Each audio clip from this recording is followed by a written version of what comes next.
ఎలా ఉన్నారు? నేనైతే మస్తున్నా. మీ అందరు మూడు స్వింగ్ చేయడానికి నేను వచ్చేసా. మనం బిగ్ బాస్ ముచ్చట్లోకి వచ్చేసేద్దాం.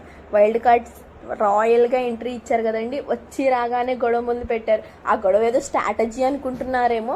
వచ్చి రాగానే రమ్య గారు ఏంటి ఆ బిహేవియర్, యాటిట్యూడ్, ఒక మనిషి యొక్క బిహేవియర్ని జడ్జ్ చేసేస్తున్నారు. అది ఎంతవరకు కరెక్ట్ అంటారు? మీకైతే ఏమి అనిపించింది? మాధురి గారు ఫస్ట్ డేనే చేశారు. అది మన ఆర్మీ కెప్టెన్గా ఉన్నప్పుడు అసలు ఆర్మీ గారు ఏమన్నారని అంత హట్ అయ్యారు. అదంతా మీకు ఆ గొడవ ఎవరిది తప్పు అనుకుంటున్నారు? మీరు ఎవరిది తప్పు అనుకుంటున్నారు? ఒక్క కామెంట్ చేయండి. ఈరోజు మండే నామినేషన్ డే. ఎవరెవరు నామినేషన్ అయ్యారనుకుంటున్నారు? మండే రోజైతే మనకు చూపించింది సుమన్ గారు, డెమాన్ పవన్ అయితే నామినేషన్లో పక్కా ఉన్నారండి. అది కూడా నామినేషన్స్ ఎలా పెట్టారంటే వైల్డ్ కార్డర్స్ వచ్చి హెల్ప్ చేసినట్టు బాల్స్ తీసుకొచ్చి ఫస్ట్ నామినేషన్ తనూజా గారికి వచ్చింది. తనూజా గారు సుమన్ గారిని నామినేషన్ ఇచ్చేశారు. తనూజా గారు నాన్న నుంచి సార్ దాకా వచ్చారు. ఎవరి గురించి చెప్తున్నానో మీకు అర్థమైంది అనుకుంటున్నాను కదండి.